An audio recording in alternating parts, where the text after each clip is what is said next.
Hey everybody, it's Sunday, October 20th, 2024, and it's a week to forget for the Montreal Canadiens.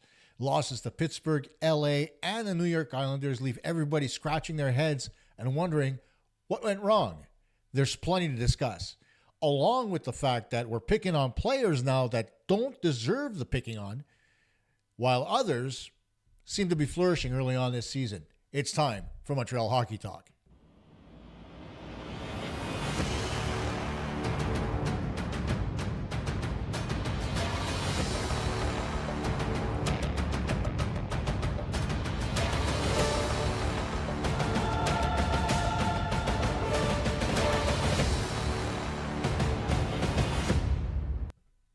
Hey folks, and welcome to another edition of Montreal Hockey Talk. I am, of course, Kosta.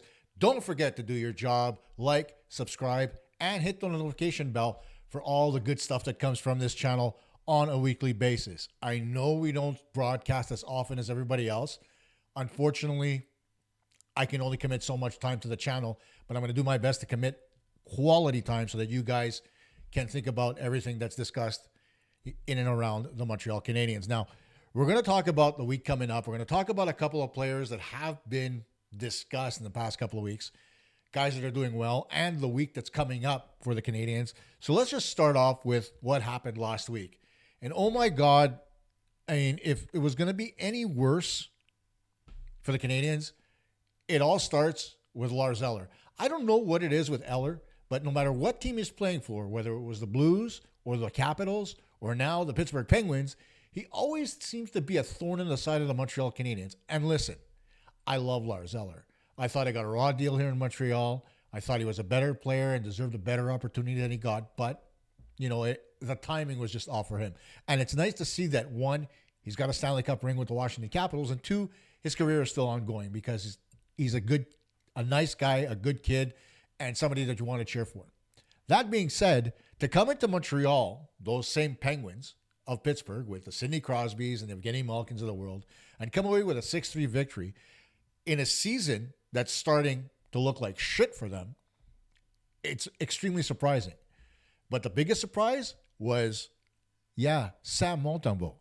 And folks, Monty played well against the Toronto Maple Leafs in game one of the season. There's no argument there. 48 save shutout. I mean, kudos.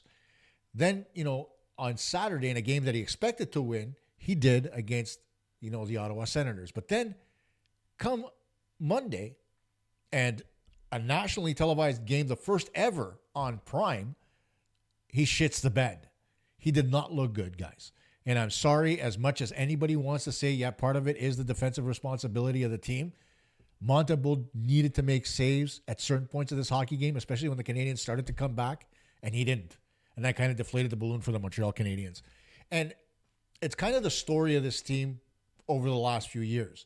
Just when you thought they're doing well, the bubble bursts either with an injury or bad goaltending or bad defense, and lo and behold, they're in a shitty situation. And you look at the scoring on Monday night, and as I looked through the list, 2 goals for Eller, Richard Rakell gets 1, Kevin Hayes gets 1, Chris Letang gets 1, and an empty netter for Evgeny Malkin. Sidney Crosby, nowhere to be found on this scoring list. So they managed to get 6 goals on the Montreal Canadiens without Sidney Crosby getting a single freaking point.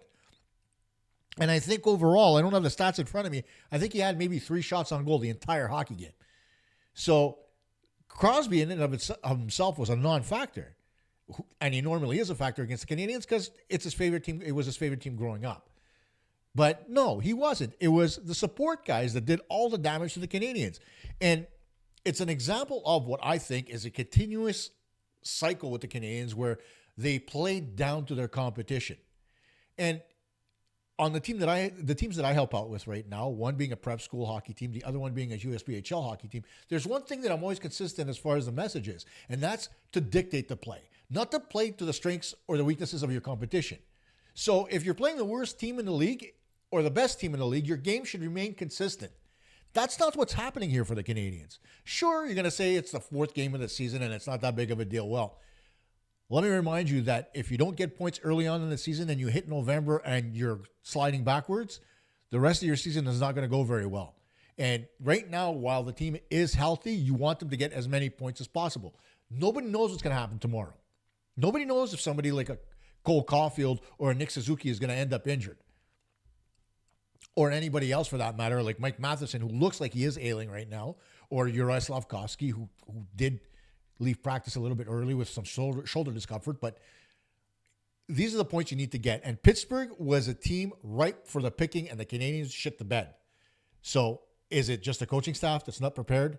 Is it the players who are not ready to play or weren't prepared for the pushback of the Pittsburgh Penguins? Or was it simply the fact that their goaltending allowed 6 goals on 30 shots? I think that's part of the biggest reason. 6 goals on 30 shots, nowhere near good enough for the goaltending of the Montreal Canadiens. I think the save percentage I had calculated was .825 or something to that effect. No, you're not going to win hockey games getting that type of goaltending. So let's push it aside. Let's move on to the next game, which was on Thursday night against the LA Kings. Another team coming in, having had their asses handed to them 2 nights in a row by the Ottawa Senators and the night before by the Toronto Maple Leafs. Like, literally blown out of the water. What do? They come into Montreal, and what happens? The Canadiens get 1 goal, and the Kings come away with a 4-1 victory. And once again, you look at the goaltending, 4 goals on 32 shots. You know, it's not as if you're facing 60 or 70, right?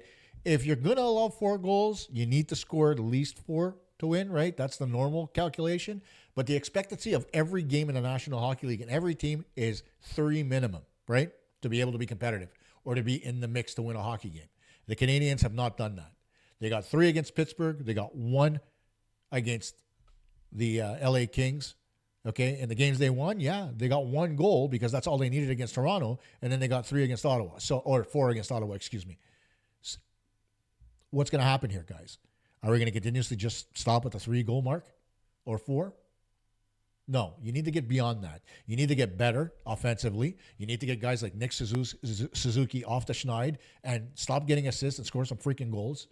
Uri Slavkovsky's got 1 goal on the season. He's getting points every game, but he also does need to shoot a little bit more because he does have an NHL quality shot. And so that needs to continue. And the second line needs to wake up.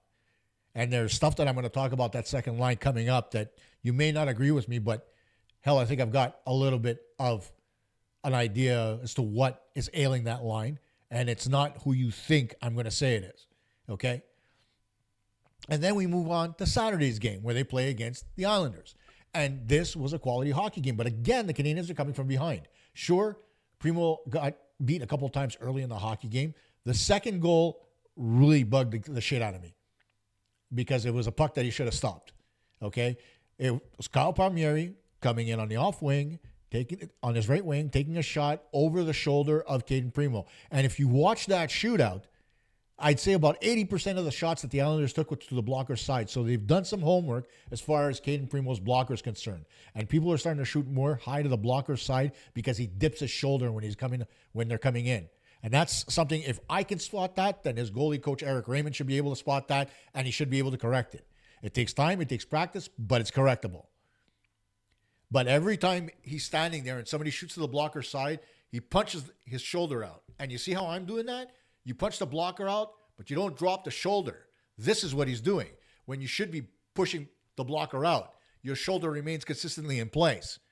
That's a defect in the way that Caden Primo goaltends, and that's something that's correctable. But then you look at the rest of the game as a whole, and Caden Primo did very well to keep the Canadiens in that hockey game. He made some key saves at key moments as the game progressed, especially after the Canadiens came back to tie it 2. But, you know, it's again, it's another one of those things where, you know, the team just, you know, lays off a little bit. And the biggest issue I had in that hockey game wasn't Caden Primo. It wasn't the players of the team as a whole, because I thought defensively they were very solid. Offensively, they pushed the game in the second and third period. And the second is normally the period where they have the most trouble. But then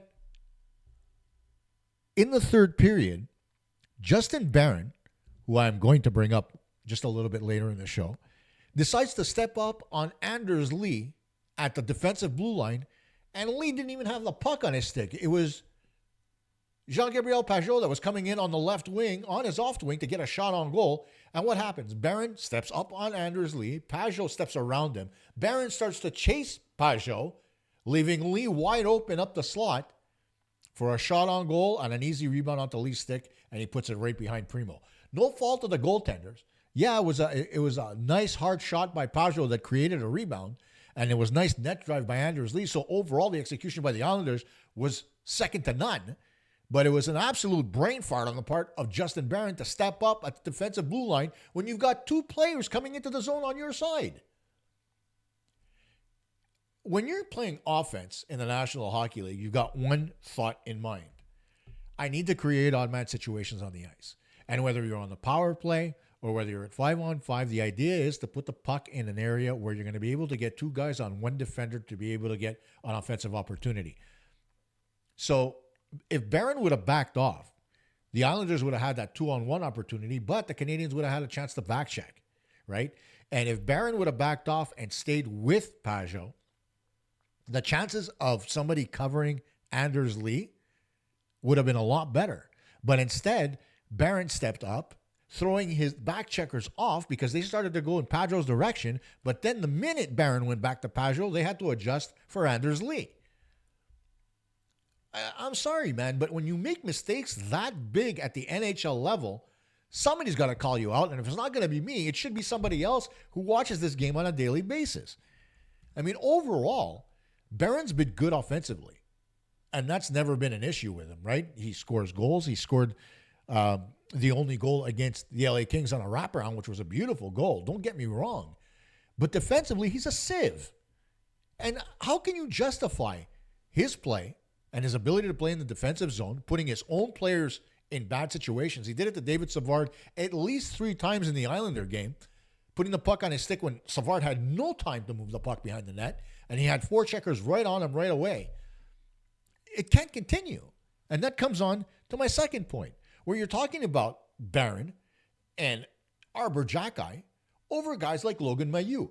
And Logan Mailloux made his season debut on Saturday against the Islanders, got one of the Canadiens' 3 goals, didn't look out of place, didn't make any massive mistakes for a kid who's still in only his 3rd NHL game. Barron's got a lot more experience under his belt. So does Xhekaj. But what happened? Xhekaj came out of the lineup to allow for Struble and Mailloux to come in. And the Canadiens got better quality minutes from both those defenders than they've gotten from Barron and Xhekaj since the beginning of the season. Xhekaj's time on ice has come down because if he doesn't play with an edge, he's useless out there. So all those mistakes that we talked about in the preseason that he made that drew attention to him hurt him because they don't allow him to do what he does best, and that is hit guys along the boards, get in their face, yap, get guys off their game. Now he has to be careful because people are watching him closely, not just his own team, but the officials. So if he makes a mistake, they're going to grab him. They're going to pull him off. So that kind of takes away from his game. And for those of you out there who said, yeah, he is a skilled defenseman, there's no argument there. I've never said he's not. But even if you have Wayne Gretzky-esque skills, you have to be smart on the ice. You can't go out there and frivolously, wreak havoc thinking, oh, I'm good enough to play. The team doesn't have any better than me. There's always somebody better than you. You're never the best player on your team for a long period of time. And that always changes. So you can't expect to remain in the roster, especially when you're just a third-year player like Xhekaj. And that's what Justin Barron has to watch, especially given the fact that Barron's on a 2-way contract. I mean, the Canadiens have absolutely nothing to lose other than him if they send him down to Laval. But I don't foresee any issues there when it comes to Barron. I'm not going to say, no, don't send him down. I'm worried about losing him. I have relief if I lose Barron.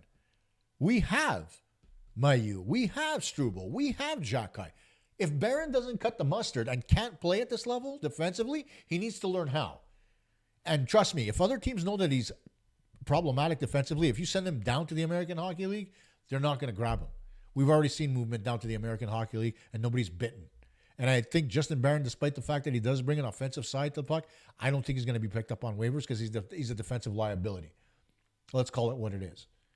Okay, and Xhekaj, if we want to see Xhekaj back into the Canadiens lineup on a regular basis, he needs to learn to play within the rules of the game and not be that kid that goes out there and skates around trying to hit everything that moves. You know, you can't, just like Barron did against Anders Lee, you can't throw yourself out of position to make a play. That's what Xhekaj's been doing. You know, he knows how to play the game. There's no argument there. But at the end of the day, you need to play it properly and not make mistakes that you made in your first season that you corrected and now are doing all over again because, the fans love it. Yeah, I love it when he gets into a good scrap. I love it when he starts to play nasty. No argument there. But it's that dirty line, like that hit against Stützle, which was borderline, the more I looked at it. Those are the plays that he has to avoid because he went out of his way to go hit Stützle as retaliation of what happened to Kirby Dach. No. I've always said this. You bide your time. You find your spot and you pick it. And you don't go after their top guy just because. All right? Stützle didn't have the puck. Stützle was coming in across the blue line and looking at the other side of the ice, so it's blindside hit the boot.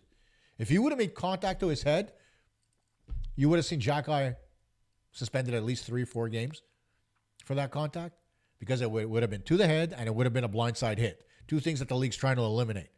We haven't seen very many of them, so they've been doing their job and the rules are doing exactly what they're supposed to do. They're eliminating these questionable hits. So you don't want to see Xhekaj go out and make one of those just to prove a point. You want to drop your gloves against Greg? Go ahead, and he did. Greg turtled. Well, that's all you can do. If the guy turtles, they've got nobody else in response on the Ottawa Senators, so there's no point in doing it, right? So, Arbor, you need to be smarter out there. You need to play better. You need to be smarter. You need to maximize your minutes, and you need to become defensively responsible and stop worrying about the next hit. You got to worry about the next play, and then the hits will come. It's something I've always told defensemen, too. Hits come to you. You don't have to go looking for them. A guy comes in along the boards, you angle him out properly, the hit's there. You don't have to go looking for them. Those plays, they happen. The puck will go down to the corner. The guy will turn right into you. Boom, you got another hit happening. Guy skates into the zone. He turns into you. Boom, you got another hit. They all happen because guys are looking to get to the best part of the ice. So you're going to get your chances to be physical and be able to assert yourself on the ice. But it's not worth trying to assert yourself to make the wrong read and the wrong play. So they both have to get smart. And Barron can't just dump the puck on his partner to take the pressure away from him because then he's just dropping the responsibility on somebody else. Luckily for Savard, he's got enough experience to know, like, hell, I can either pin it to the boards or I can just let it sweep it in behind me and let it go through. And that's what he had to do on a couple of occasions against the Islanders. But Barron's got to be smarter with the puck. He's got to get in on it quicker. I've said this before. He's got to get in on it quicker, be aware of where the forechecking pressure is coming from, and then move the puck with authority. Not question his pass. Make an authoritative pass so that he can get the puck out of the zone fluidly. Now, I'm asking you guys how you're feeling about Xhekaj and Barron right now, so I want you to put it in the comments. Please feel free. You guys know my answer, right? And if I'm wrong, please go ahead and tell me. But I don't think I am. I think the Canadiens are better with Struble and Mailloux on the back end than they are with Xhekaj and Barron right now. So let's call it what it is. Let's see how it goes, and let's move forward from there. And, another thing that I talked about early on in the season, why the hell the Canadiens went out and get Alex Barré-Boulet? They gave the kid 2 games in the league, and he's bound to Laval again. What was the point of all this? Why go out and get this player? What was so special about him? It's not like he lit it up in Tampa or with the Crunch. What am I missing? Somebody please tell me. Because while the kid did play well, and I liked the way he played, it was nothing special. So I'm trying to understand why the Canadiens went out to go get him when you've got a similar player in Joshua Roy, right? I mean, you're not going to go out there and get the same player over and over again. It's like having, cookie cutters on every single one of your lines. Joshua Roy should be up with the club. Alex Barré-Boulet ended up starting the season with them. And now he went down. Why? To make room for Mailloux. And that's where I wanted them to be to begin with. 13-8 on the back end. That's where they are right now. And that's the position the Canadiens do need to be with because that defense, they're going to be juggling those bottom 2D all season long, barring injury. So I don't understand it. Now, something else I want to talk about, guys, and that is the vitriol and everything going on with Kirby Dach and that second line. I've heard people turn around and say that Kirby Dach isn't playing well. I've heard people say that Alex Newhook is not playing well. I've heard people say that Yoel Armia is not playing well. And they each have their own strengths. Okay, Kirby Dach, first of all, let's outline this right away. Kirby Dach is playing at center. He is coming off a massively huge knee injury. And Habs Nation, remember, we gave Andrei Markov a full season after his knee injury to come back, and nobody said a damn word. Andrei couldn't turn to one side when he started after he came back. And slowly but surely, he started to get his mobility back and his confidence. So please, don't be hypocrites. If you're going to allow Andrei Markov time to recoup after a season-ending knee injury, like Kirby Dach's, then allow Kirby Dach that same courtesy. And trust me, once he gets his legs back and he gets his confidence back and he gets his timing back, he's going to be a different kind of player. But when we got Kirby Dach, the one knock on him that everybody knew about, that everybody still knows about, was the fact he couldn't win faceoffs. And sure, we look at him, he's at about 35%, I think, for the season. And that's exactly where he's been his entire freaking career. So stop with that. Okay? The fact that he cannot win faceoffs is not Kirby Dach's fault. You're putting him in a situation to lose faceoffs because you know he can't win them. Unless you're going to dedicate somebody to teaching Kirby Dach how to take draws time and time and time again, stop bitching about it. Okay? There was a time when the Canadiens had Guy Carbonneau as their head coach. And when you watched those practices, Guy Carbonneau took the time. Kirk Muller took the time to get a bucket of pucks and get a centerman there and have them practice taking draws. And don't think guys like Joe Thornton, who was among the best face-off guys in National Hockey League history, didn't practice taking their face-offs. It's not something that comes to you naturally. So if you want Kirby Dach to be better at the dot, teach him. Teach him how to lean on his stick harder with his weight so that he has better leverage. Teach him where to place his hands on the stick so he has better leverage. Teach him how to pivot his hips when he turns into the faceoff to try to shield the other player's stick when he's taking faceoffs. But don't bitch about it, okay? We got to stop complaining about things that players are not good at and focus on what they are good at. Kirby Dach's going to come around. He is a solid NHL hockey player. When he got traded for at the draft, everybody cheered. There wasn't a single person in Montreal that didn't say this trade was a good trade. Fast forward, when he gets injured and all of a sudden, he can't win faceoffs. You knew that when we went out and got him. It's not a surprise to anybody, so please stop blaming the player for a skill we all knew he didn't have. If you want him to have it, like I said, take the time and teach him. But otherwise, zip it and try to find other ways to insulate him. Ways to insulate him? You can get him out there. Alex Newhook can take draws. All right? You want to figure out another way to do it? Here's one for you. Instead of having Yoel Armia on the right wing of that line, how about you put somebody like Oliver Kapanen, who's a natural center? It's easy for Kapanen to take a draw and then switch with Dach on the ice positionally right off the cuff, especially if he wins the draw, right? And the same can be said for Alex Newhook. And we see Newhook, when the puck is on Newhook's strong side at the dot, he takes the draws. We saw it against the Islanders. We saw it against the Kings. No problem with that. And then once the draw's taken, whoop, you end up in the same position. It's not like it used to be 20 years ago where left wingers stayed on the left wing, centerman stayed in the center lane, right wingers stayed in the right side of the ice. No.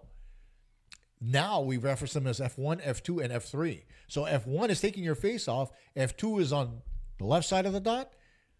If F1 wins the face-off, then F1 and F2 can switch. If they lose the face-off, then they come back in defensive coverage. As they back check, they switch their positions back to their normal spot. Doesn't sound like rocket science. It isn't. It's very straightforward, very simple. So why don't we do that? And I don't have a problem with Alex Newhook's game this season. He's got a goal.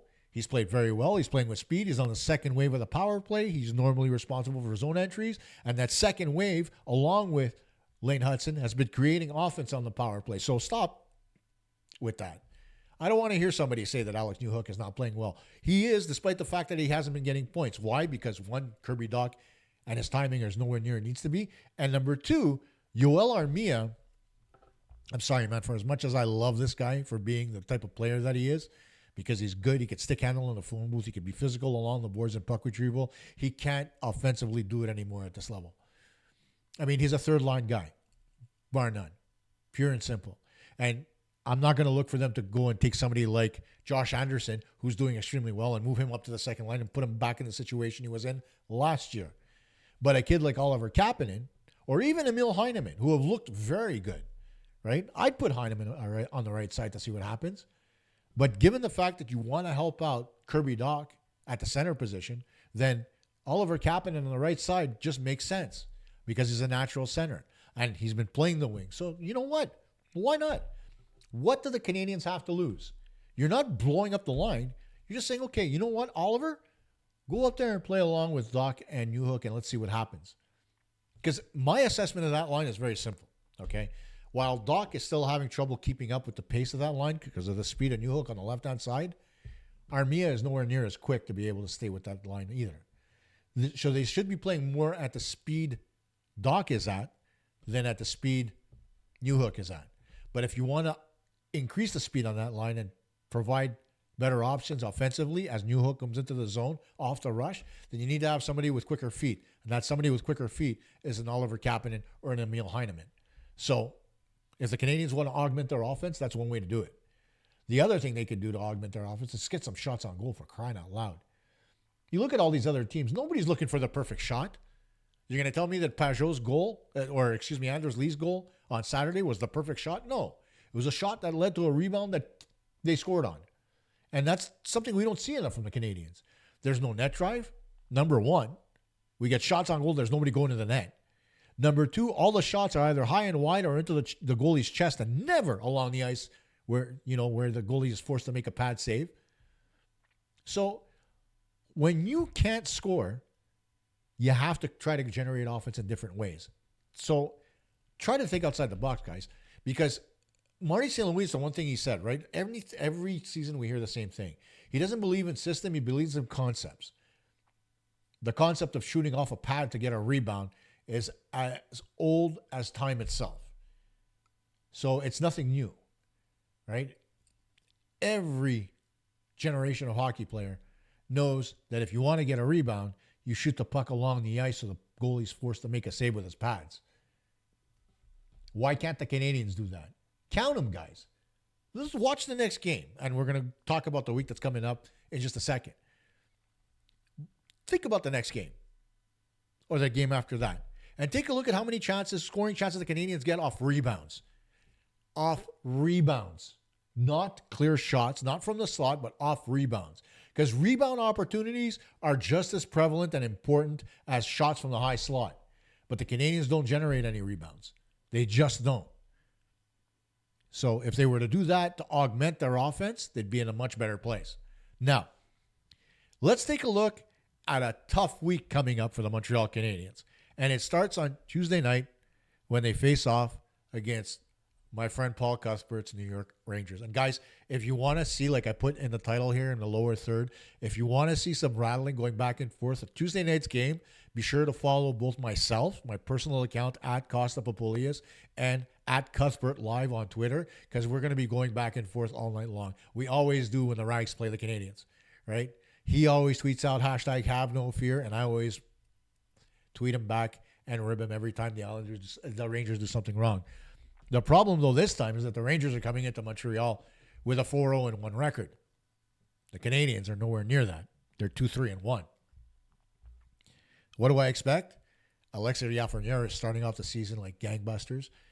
Mika Zibanejad is always a threat. And Shesterkin, if he shuts the door, the Canadiens are going to be in big, big trouble. So how do the Canadiens beat the Rangers? Well, you got to play a solid defensive game. You got to pull back the offense a little bit and think more about playing from your own end out and not the other way around. Like, you can't think offense first against a team like the Rangers are going to kill you, especially our favorite asshole to boo, Chris Kreider. I mean, that guy, for some reason, he's always scoring 25-plus goals per season. It boggles the mind. He doesn't do anything spectacular out there, guys. But a lot like Big Tim Kerr from the Philadelphia Flyers back in the 80s, this guy puts pucks in the net. There's no argument there. And if I remember correctly, Chris Kreider was the favorite of one Pierre Maguire for the longest time, and he ranted and raved about him when he was in college hockey. Lo and behold, he comes to the NHL and does exactly the same thing and just continues along those same lines. So the Canadiens need to be better in their own zone against teams like especially against teams like the Rangers. And they need to get quality goaltending. You know there's going to be a lot of shots on goal.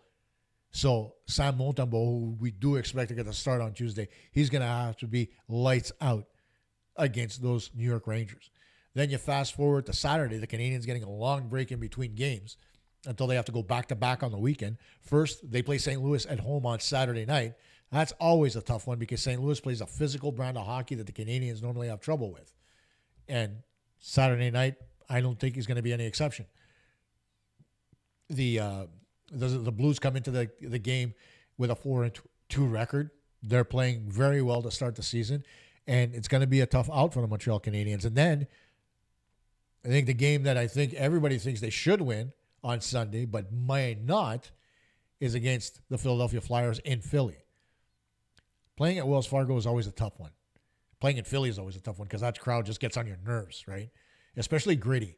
I mean, wouldn't you like to see UP go to Philadelphia on Sunday and just get into it with gritty in the stands? I'd watch that before I watch the hockey game, honestly. To see those two go at it. But apparently they're friends on social media, so screw that. But getting back to the hockey game.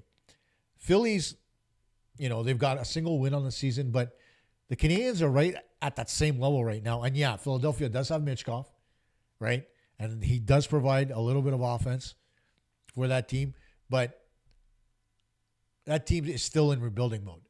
And, despite what Daniel Briere has done in the offseason to try to make the team better, it's still not where it needs to be. So the Canadiens can take advantage of that if the Canadiens played a solid 60-minute game. And that's something that's been missing throughout. That second period, oh my God, I might as well go take a 20-minute shit before the Canadiens actually play a solid 20 minutes in the second period. They always make mistakes. The long change seems to be biting them nonstop. And it's been years. And the long change isn't something that's hard to get around. You just have to be smart about it, right? You get the puck in the offensive zone. That's when you start to initiate the change, not on the back check or not when the other team's obviously in your own zone. You don't have to dump the puck out to get it. You get the puck into the offensive zone. You can get the blue line and chip it in and go make your change and be, arrested on the way back.